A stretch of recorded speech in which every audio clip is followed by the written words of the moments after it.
বাবা ছাড়া সন্তান বড় হওয়া আর বাবা ছাড়া সন্তানকে মানুষ করা কত যে কষ্টকর একমাত্র তারাই জানে, যারা এই পরিস্থিতিতে থাকে আর যারা এই পরিস্থিতির শিকার হয়েছে।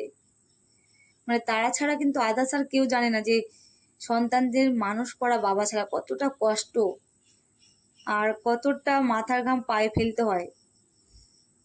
যেমনটা ধরো আমি, হ্যাঁ তোমরা একদমই ঠিকই শুনেছো। শুভ সন্ধ্যা বন্ধুরা, কেমন আছো সবাই? আশা করছি সবাই ভালো আছো, সুস্থ আছো। গরিবের মা লাইফস্টাইল চ্যানেল তোমাদের আবার একবার স্বাগতম জানিয়ে ছোট্ট একটা ভিডিও নিয়ে তোমাদের মাঝে চলে এলাম। আজকে আমার আর আমার ছেলে মেয়ের কিছু কথা তোমাদের সাথে শেয়ার করব। ওর বাবা আজকে আমাদের মাঝে নেই, দীর্ঘ কয়েক বছর হয়ে গেল। চাইলেও আমাদের মাঝে আর কোনোদিনই ফিরে আসবে না। 15 সাল থেকে আমাদের মাঝে থেকে চলে গেছে। আজকে এখন চলছে তোমার 26 সাল, মানে প্রায় 11 বছর মানে প্লাস চলছে। ওর বাবা আমাদের মাঝে নেই। অনেক কষ্ট করে ছেলে মেয়ে দুটোকে মানুষ করছি, জানো তো, খুবই কষ্ট করে মানুষ করছি ছেলে মেয়ে দুটোকে। তোর বাবা জবের থেকে আমাদের মাঝ থেকে চলে গেছে, তবে থেকে কিন্তু আমার এই মানে কষ্টের লড়াইটা মানে কি বলবো স্টার্ট হয়েছে।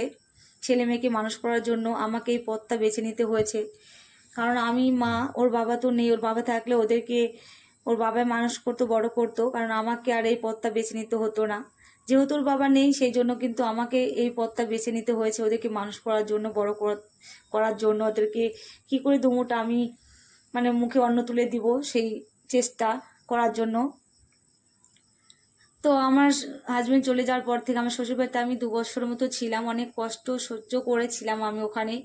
মানে প্রত্যেকটা মুহূর্তে আমার চোখের জল মানে ফেলে ওই বাড়িতে আমাকে থাকতে হয়েছে। অনেক মানে ছোট বড় মানে অনেক কষ্টের কথা শুনে আমাকে ওই বাড়িতে 2 বছর মতো থাকতে হয়েছে। সবসময় আমাকে ওই বাড়িতে না কুকুর বিড়ালের মতো দেখতো। সত্যি বলছি, তোমরা বিশ্বাস করবে কি না, আমি মানে কথাটা সন্ধ্যাবেলা বলছি তোমাদেরকে, আমাকে যেরকম কুকুর বিড়ালকে ছেয়ে ছেয়ে ধুরু ধুরু করতো, একদম সেরকমই করতো।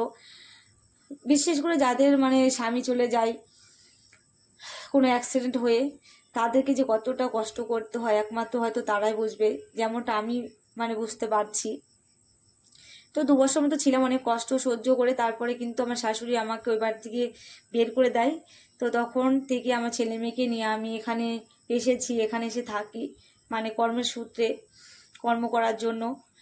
তো এখানে এসে আমি দেখো এই যে কাজ করি, কাজ করে যেটুকু টাকা পাই ছেলে মেয়েকে নিয়ে আমি ওই টাকাটুকু দিয়ে কোনো রকম খেয়ে না খেয়ে দিনগুলো পার করে দিচ্ছি।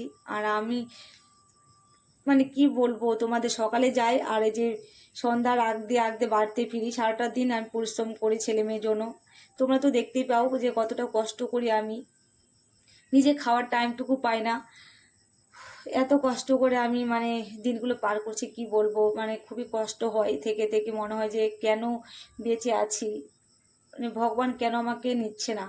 সময়তে বেঁচে থাকার ইচ্ছা হয় না, জানো তো। শুধু ছেলে মেয়ের মুখের দিকে তাকিয়ে আমি বেঁচে আছি, যে আমি যদি চলে যাই ওদের কি হবে, ওদের মানে কে দেখবে, ওদেরকে কে খাওয়াবে। ওরা যে রাস্তায় রাস্তায় মানে দিলাম